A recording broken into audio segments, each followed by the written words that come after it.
في أحد المرات كنت مع أخويا مدعوين في عرس زواج من الزواجات، فالعشاء بعض الأحيان في بعض الصالات الطاولة المستديرة تكون كبيرة، فما يستطيع يعني اللي يجيب مثلا معاه عياله ما يطول. والطاولة عليه 7-8 أشخاص، صعبة الصغير يطول. زين، رحنا دخلنا الله يسلمك على صالة الطعام، جلسنا يمكن تقريبا احنا 7 و8. في رجال جايب ولدين وياه صغار، ويمكن على 4 سنوات، يعني منها 5 سنوات 2 عنده.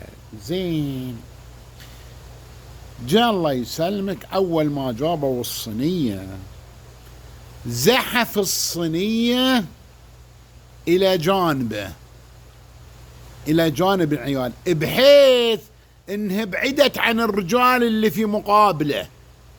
جالسين رجال من ضمنهم احنا، انا ورجالي معايا. هو سحب الصينيه.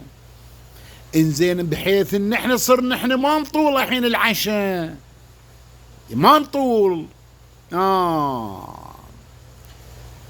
قلت له يا حجي الله يرحم والديك، انت عيالك خلهم على الطاوله، يعني عمره 4 سنين وذا ما عليه، خله على الطاولة أحسن علشان يطول. إلا رد علي بنهره وبلسان، قال لي شلون يعني ما عش عيالي أنا؟ قلت له الله يرحم والديك، مو على ما تعش عيالك، احنا ما قلنا لك لا تعش عيالك، عش عيالك الله يخليك، الله يحفظهم لك، واحنا ما نرضى اصلا انهم ما يتعشون. لكن انت بعد صعب تجر الصينية الى صوبك وتخلي الناس الاخرين ما يطولون. رجال عندك الحين 3 مقابلك ما يطولون، وانت جار الصينية يعني حيل يعني موسطها. وقلت لك انا اقترحت ان عيالك تحطهم على الطاولة افضل، ولا قسم عيالك، جيب واحد يمن هنا وواحد من عشان يصير ذا. قال لا، انا بعش عيالي. قلت له يعني نقوم، يعني احنا ما نطول نتفرج عليك وانت بس تتعشى. المهم، في واحد سمع من اهل الموجب من اصحاب الدعوة، يعرفني جزاه الله خير، لا داعي لذكر اسم العائلة ولا اسمه. قال سيدنا خير ان شاء الله، يعني ان شاء الله ماذا، خلاص من مشكلة يعني. قام يا ابو هاشم، قام وياي. قلت له لا، مو مسألة اني اقوم اروح على طاولة ثانية، بس مسألة هذا الرجال يعني جاي يعني ينذخ ويرفع صوته، ما قلنا له شيء، ويبقى الصينية. لا، هو هذا ما ادري شلون شعر، اللي هو من أصحاب الموجب من أصحاب العزيمة، شعر بشيء أنا ما شعرت به. قال اصبر يا أبو هاشم. قال له أنت يا الحجي منين؟ يا ذا رجال يعني يمكن كبري تقريبا. قال له أنا ما عليك من اسمي. قال له أنت ذي هالعرس أنت اللي جاية من عرسه؟ قال أوه والله نسيت، انا قايل لي قال لي واحد انه عرس وكذا وكذا. يعني هو ذا صاحب الموجب عرف ساسرني في ذنيه. قال يا ابو هاشم، هذا ذي من اللي يجون الدعوات، يجون الاعراس بدون عزيمه، بدون دعوه.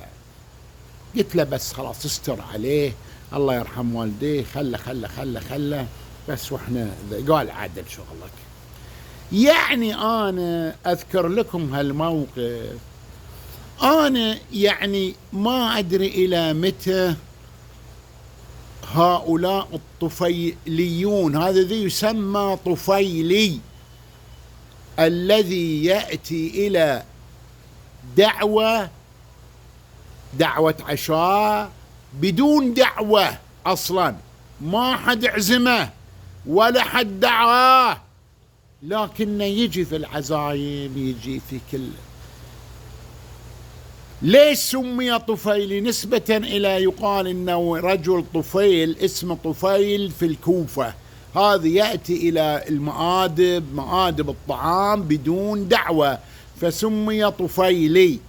أنا والله أستغرب يعني، إنزين أنت يلي تروح بدون دعوة، ولا هو شلون في بعضهم واحد يكون معزوم، جالس قال عنده ربع 2 3، قال لهم أنا الليلة معزوم تروحون وياي؟ من خولك تعزم غيرك؟ أنت صاحب الدعوة، أنت مدعو، بس أنت اللي مدعو. من خولك ومن جوز لك تدعو غيرك حق الوليمة؟ هذا ما يجوز، هذا فيه إشكال شرعي. وثانيا أنا أبقي اللي راحة وياه أبدا. قال لهم أنا عندي معزوم في عرس، قوموا وياي. قاموا وشال ثيابهم وقاموا وياه بدون سؤال ولا جواب.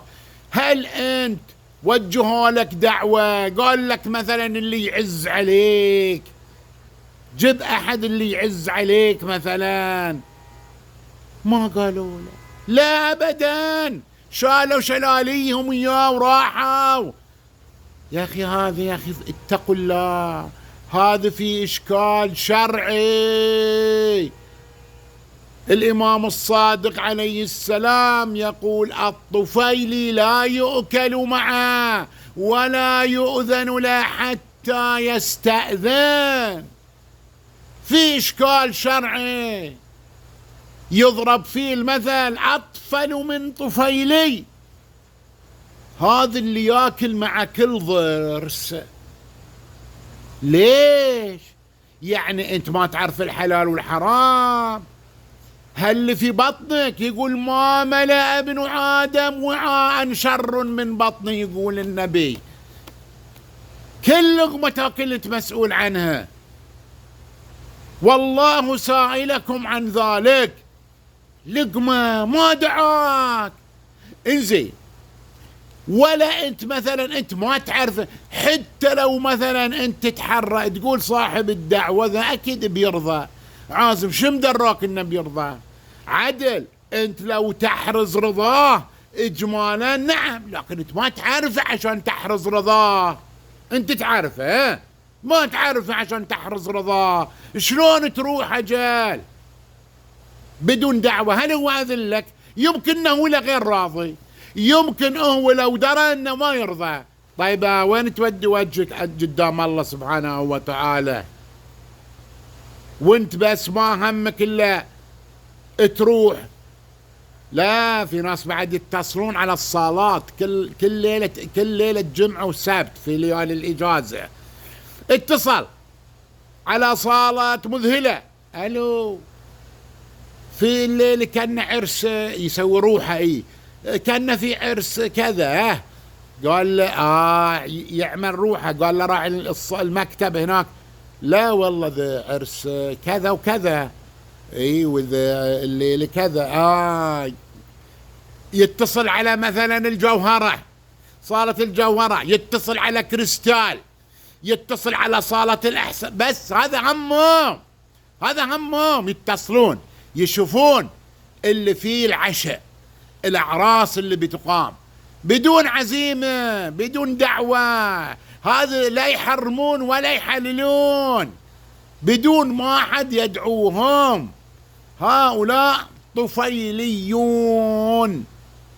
وانا اعتب بعد على مثلا انت معزوم صاحب دعوة، انت واحد عازمك احد، لكن ما قال لك اللي يعز عليك، شلون انت تعزمهم ذلي؟ انت بعد ماثوم تعزم هالمعضة، ما يجوز. الزين استحوا على وجيكم عاد، مو بس تصدق يا جماعة مو بس في الأعراس، صارت حتى في الفواتح. الحين مثلا الفواتح يحطون العشاء يعني الساعة حروة الساعة 8 في حسينية، زين الفاتحة بعد ذمم في صالة ضايعة، وانت في الحسينية بيحط هذا كل يوم تشوفهم هالمعظة 3 4 5 يجون بعد صلاة المغرب، ايه يجون ويقعدون ولمدة 3 أيام، لمدة 3 أيام وهم لا يعرفون أهل العزاء.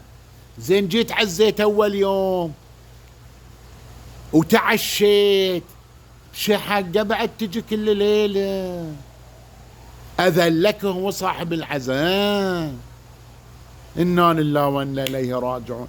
بعضهم من هالطفيليين ذلي اللي يلحقون ضرسهم ذا يقول إيه، يبرر هو حق نفسه، يبرر يقول إيه هو ذا حفظ النعمة، هي ذا العشاء بيصير واجد كثير، شحقة بعد احنا ما عليه لكنه احنا، هو بيقط بصرف النظر. هذا مو هذا، انت لا تسوي شيء يعني هذا مو تبرير بلا مبرر، انت تعطي نفسك المبرر، لكنه ما يجوز هالشيء.